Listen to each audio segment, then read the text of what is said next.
ناظرین، آج مصری تہذیب کے حوالے سے ہماری تیسری ویڈیو ہے۔ امید کرتے ہیں آپ کو یہ سلسلہ پسند آ رہا ہوگا، آپ ہمارے ساتھ جڑے رہیں اور آئندہ بھی آنے والے دنوں میں اسی طرح انسانی تہذیب پر مزید ویڈیو دیکھتے رہیے گا۔ تو آج کے اس ویڈیو کا آغاز کرتے ہیں۔ ایک اور بات، مصریوں کے ہاں بہت سارے جو ان کے سیاسی رہنما، یہ ان کے مذہبی رہنما بھی ہوتے تھے۔ کئی ایسی مثالیں موجود ہیں کہ جو فرعون، جو ان کے سیاسی رہنماؤں کا جو لقب ہوتا تھا یا جن کے بادشاہوں کا لقب ہوتا تھا، یہ لوگ دراصل مذہب کے بھی کسٹوڈین سمجھے جاتے تھے۔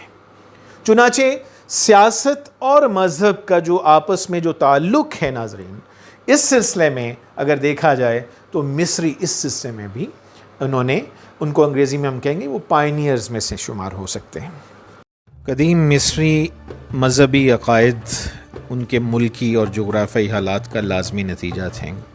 دریائے نیل کے سیلاب اور اس کی طغیانی ایک بہت بڑی وجہ ٹھہرائی جا سکتی ہے۔ آسمان اور زمین کے متعلق ان کے نظریات مختلف تھے۔ مصری آسمان کو مؤنث کہتے تھے اور ان کا یہ خیال تھا کہ وہ ایک عورت ہے جو پیروں اور ہاتھوں کے بل کھڑی ہے، اور اسی طرح زمین گب اور آسمان جس کی دیوی نت تھی، یہ دونوں الگ الگ سمجھے نہیں جاتے تھے۔ مصر میں 5 دیوتاؤں کو بہت زیادہ اہمیت حاصل ہے: اوسیرس، ہورس، ست، آسس، نیفتھس۔ یہ دیوتا خاص طور پہ بہت اہمیت کے حامل ہیں۔ آسمان کو بعد کے زمانوں میں مصری عقائد کے مطابق 4 ستونوں کے سہارے کھڑا سمجھا جانے لگا تھا، اور ہر ستون ایک فی الحقیقت ایک دیوتا تصور ہوتا تھا۔ اسی طرح یہ نظریات مختلف زمانوں میں بدلتے بھی رہے۔ مصریوں کا کائنات کے متعلق عجیب نظریہ تھا۔ وہ آسمان کو کبھی گائے اور کبھی عورت کہتے تھے، اور جب اوپر سے بارش برستے ہوئے دیکھتے تو وہ اس کے معتقد ہو گئے تھے کہ آسمان ایک بڑا سمندر ہے جہاں سے سورج کے ذریعے بارش ہوتی ہے۔ کچھ علاقوں میں آسمان کو پرندوں کا بازو بھی سمجھا جاتا تھا۔ مصریوں کا عقیدہ تھا کہ فطرت کی تمام چیزیں ذی روح ہیں، اور ان اشیاء میں جو قوتیں پائی جاتی ہیں ان تمام کا منبع ان کے دیوتا ہیں۔ چنانچہ قدیم مصر کے مختلف اضلاع میں مختلف دیوتاؤں کی پرستش ہوتی تھی، لیکن 4 دیوتاؤں کی حیثیت قومی سطح پہ مسلم تھی، یعنی سورج، چاند اور ستاروں کا مجموعہ اور دریائے نیل کا دیوتا۔ ان میں بعد میں کچھ اور دیوتاؤں کا اضافہ بھی ہوتا رہا۔ دراصل مصر کی تاریخ مذہبی اعتبار سے انتہائی پیچیدہ ہے۔ مصری دیو مالا میں اہم ترین اور مقبول ترین دیوتا اوسیرس ہے، جس کا ذکر جا بجا ملتا ہے۔ اس کا مصالحانہ رویہ، سلوج و طبیعت، اس کے انسانیت پر بے شمار احسانات، اس کی شہادت کا واقعہ اور دوبارہ زندہ ہونا مصری مذاہب کے اہم عناصر رہے ہیں۔ ان کے ذریعے اوسیرس نے مصری عوام کے دلوں میں اپنی جگہ بنا لی تھی، اور یہ دیوتا طویل مدت تک مسجود عوام بنا رہا۔ مختلف تحریروں میں وہ خداؤں کا خدا، گب کا وارث، گہری بھری کھیتیوں کا نگران کہا جاتا رہا ہے۔ اسی طرح ہورس، را، آتن مقبول دیوتاؤں میں شمار ہوتے ہیں۔ خاص طور پہ آتن کے بارے میں یہ کہا جاتا ہے کہ مصر میں حقیقت یہ ہے کہ تاریخ مذاہب میں وحدت پرستی کی پہلی مثال تھی۔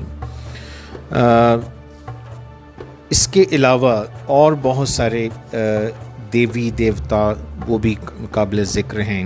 خاص طور پہ مصری دیوی اوسس، جس کی حیثیت مثالی ماں اور حسین اور فرمانبردار بیوی کسی تھی۔ اس کا پورا کنبہ تھا، وہ گب اور نت کی بیٹی، اوسیرس کی بیوی، ہورس کی ماں اور ست اور نیفتھس کی بہن کہی جاتی تھی۔ اوسس غلہ اور بارش اور ہوا کی دیوی بھی سمجھی جاتی، اور اسے انصاف کی دیوی بھی کہتے تھے۔ اسے سحر اور جادو میں بھی بڑا عمل دخل حاصل تھا۔ مصری مذہب میں اہم ایک چیز حیوان پرستی ہے۔ جانوروں کو مختلف روپ دے کر انہیں خدا کے ساتھ ملانا یہ مصریوں کی عام ایک روایت تھی۔ فطری مظاہر پرستی بھی مصری مذہب کا ایک انتہائی اہم حصہ ہے، جیسے سورج، چاند، آسمان، زمین وغیرہ۔ اسی طرح شاہ پرستی اور مردوں کو بھی بہت اہمیت حاصل رہی ہے۔ لیکن ناظرین، جب یہ نظام ذرا آگے بڑھا تو بالآخر مصریوں کے اندر بھی وہی روایتی انسانی کمزوریاں غالب آنے لگیں، طاقتور کمزور پر ظلم کرنے لگا، اور یہ جو کشمکش تھی یہ آہستہ آہستہ بڑھتی چلی گئی۔ ریاست کے ادارہ مضبوط ہونے کے ساتھ ہی معاشرے میں حکمران اور رعایا کے طبقے وجود میں آ چکے تھے۔ ان میں فرعون کی شخصیت سب سے اونچی تھی، با اختیار تھا، اس کی وجہ سے اس کا درجہ دیوتا کا سا تھا۔ اس کی مورتیاں مندروں میں رکھی جاتیں، فتوحات اور کارناموں کی تصاویر مندروں اور حرموں میں بنائی جاتی۔ اس کے اختیارات پر عمل کرانے والے وزیر سرکاری عہدیدار ہوتے تھے جو اس کے وفادار ہوتے تھے، انہیں عوام سے کوئی تعلق اور لگاؤ نہ تھا۔ اس کے بعد پجاریوں کا طبقہ تھا جو فرعون کے ماتحت تھا اور یہ مذہبی رسومات ادا کرنے کے ذمہ دار تھے۔ کاریگر، دستکار، فنکار، ہنرمند لوگ حکمران طبقے اور مذہبی لوگوں کی ضروریات پورا کرنے کے کام کرتے تھے۔ مقبروں اور مندروں میں تصاویر بنانا، مجسمے تراشنا، احکام لکھنا، ان کی ضرورت کے لیے ساز و سامان تیار کرنا ان کی ذمہ داری تھی۔ ملک کی اکثریت کسانوں پر مشتمل تھی، کھیتی باڑی کرتے تھے اور محنت کی پیداوار سے حکمران طبقے کی پرورش کرتے۔ سب سے آخر میں غلام آتے تھے، یہ جنگی قیدی ہوتے تھے اور بادشاہ کی ملکیت ہوتے تھے۔ کہا جا سکتا ہے کہ معاشرے میں عمومی طور پہ دو طبقے تھے، ایک وہ جو محنت کرتے اور پیداوار میں حصہ لیتے تھے، دوسرا جو ان کی محنت کی کمائی پر رہتا اور ان پر حکومت کرتا تھا۔ حقیقت یہ ہے کہ مصر کو دریائے نیل کا تحفہ بنانے میں کسانوں کا سب سے زیادہ کردار تھا، لیکن بدقسمتی سے ان کی حالت سب سے ناگفتہ بے تھی۔ یہ انتہائی غربت اور مفلسی کی زندگی گزارتے، اور مصر کے کسانوں کی زندگی کی جو تصاویر ہمیں دستیاب ہوئیں مقبروں اور مندروں کی دیواروں پہ جو پائی جاتی ہیں، اس سے بخوبی اندازہ ہو سکتا ہے کہ ان کی محنت و مشقت کا انہیں صلہ نہیں ملتا تھا۔ چنانچہ مصری تاریخ میں ایک ایسی ہی بغاوت کا ذکر ملتا ہے جو 18ویں صدی قبل مسیح میں ہوئی تھی، جس میں کسانوں، غلاموں اور کاریگروں نے اس قدر بغاوت کی کہ انہوں نے غصے میں آ کے احراموں سے لاشیں باہر نکال کر پھینک دیں اور سرکاری عمارتوں اور مندروں پہ قبضہ کر لیا۔ یہ ناانصافی کا ہی نتیجہ تھا۔ قدیم مصری عورت کا مقام بہت بہتر تھا اور اس کی حیثیت قانون کی نظر میں برابر تھی۔ مرد اور عورت میں کوئی فرق نہیں تھا، دونوں کے لیے ایک جیسی سزائیں تھیں۔ یہ صاحب جائیداد طبقے میں عورت جائیداد کی وارث بھی بن سکتی تھی۔ مصری مجسموں میں عورت کو جوان، نازک اور خوبصورت دکھایا گیا ہے۔ ان میں موٹی اور بدصورت عورتیں نظر نہیں آتیں، جس سے اندازہ ہوتا ہے کہ عمرہ اونچے طبقے کی خواتین اپنی خوبصورتی برقرار رکھنے کے لیے بہت جتن کرتی تھیں۔ تاہم نچلے طبقے کی خواتین محنت و مشقت اور مفلسی میں جکڑی ہوئی ہماری مصری تاریخ اور مصری آرٹ سے غائب نظر آتی ہیں۔ مصری لوگ اپنے جسم کو خوبصورت بنانے میں اور اسے دلکش بنانے میں میک اپ کے قائل تھے۔ خواتین آنکھوں میں سرما لگاتی، مرد بھی لگاتے، اور خواتین ہونٹوں کو سرخ کرتیں، بالوں کو مختلف شکلوں میں بناتیں، بچوں کے سر مونڈ دیے جاتے یا چھوٹی سی چوٹی رکھی جاتی تھی۔ مرد اور عورت دونوں زیورات پہنتے جو سونے، چاندی، تانبے یا قیمتی پتھروں کے ہوتے۔ ان میں نیکلس، ہار، بالیاں اور انگوٹھیاں وغیرہ شامل تھیں۔ یہ لوگ خوشبوؤں کے استعمال کے بھی شوقین تھے۔ یہ لوگ ہلکے کپڑے پہنتے اور کتان یا لینن یا اس طرح کے کپڑے بنے ہوتے تھے۔ اون کا استعمال نہیں تھا، جو چادر نما کپڑا استعمال کرتے تھے جسے وہ جسم کے گرد لپیٹ لیتے۔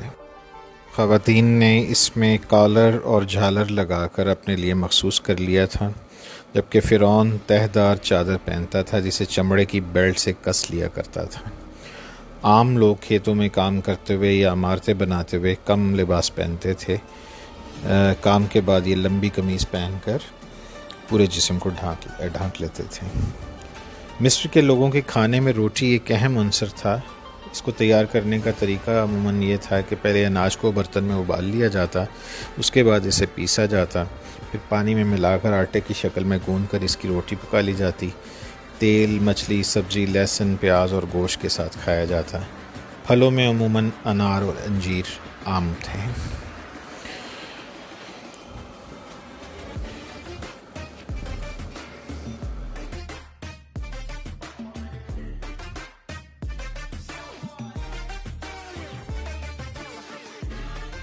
مصری تہذیب کے زوال میں ایک دو تین بہت اہم وجوہات ہیں. ایک بڑی وجہ یہ ہے کہ ان کے ہاں طاقتور اور کمزور کے درمیان جو ایک معاشرتی، طبقاتی اور معاشی جو فرق تھا یہ بہت زیادہ بڑھتا چلا گیا. چنانچہ ان کے قوانین پر جو عمل درآمد ہوتا تھا، ناظرین تاریخ کا یہ سبق ہے کہ ان کے قوانین پر عمل درآمد کروائے جانے کے سلسلے میں عموماً کمزور وہ بیچارہ مارا جاتا تھا.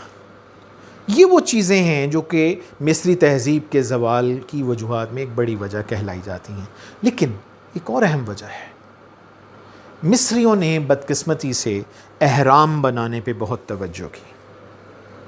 ان کے بادشاہوں کا یہ نظریہ تھا، ان کے مذہبی لوگوں کا یہ نظریہ تھا کہ انسان کا جسم جب فنا ہو جاتا ہے تو وہ پھر اسے حفاظت کی ضرورت پڑتی ہے.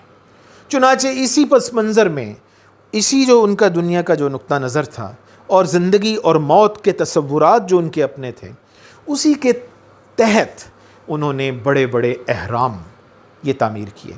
یعنی دوسرے لفظوں میں احرام انسانی تاریخ کے ابتدائی مینار کہے جا سکتے ہیں. یہ دراصل مینار ہیں بہت بڑے بڑے.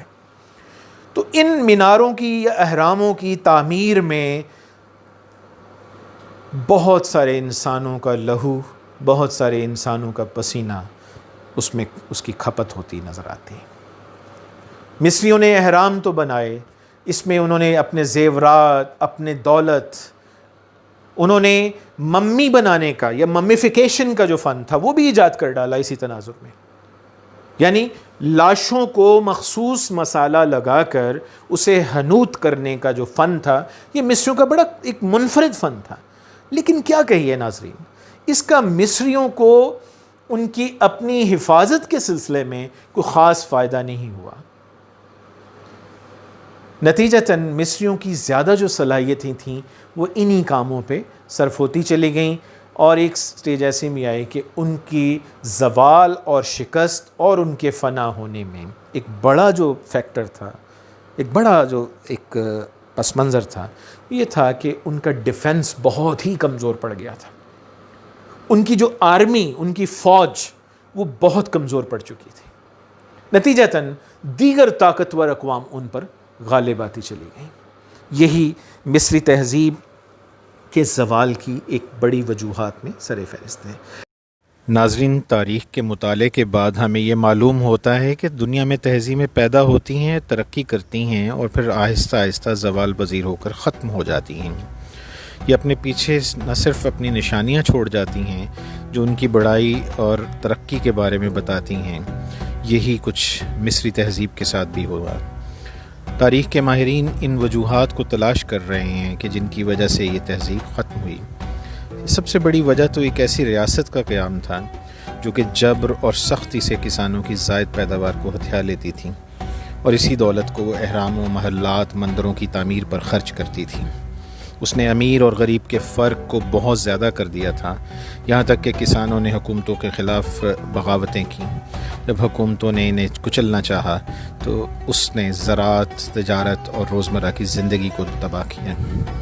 لہٰذا جنگوں، قحط اور خشک سالی نے ریاست کی مالی حالت کو کمزور کر دیا اور ملک میں بے چینی اور انتشار پھیل گیا. دوسرے ملک کی بڑی دولت ہر فرعون کے مرنے کے بعد احرام میں اس کے ساتھ دفن ہو جاتی تھی.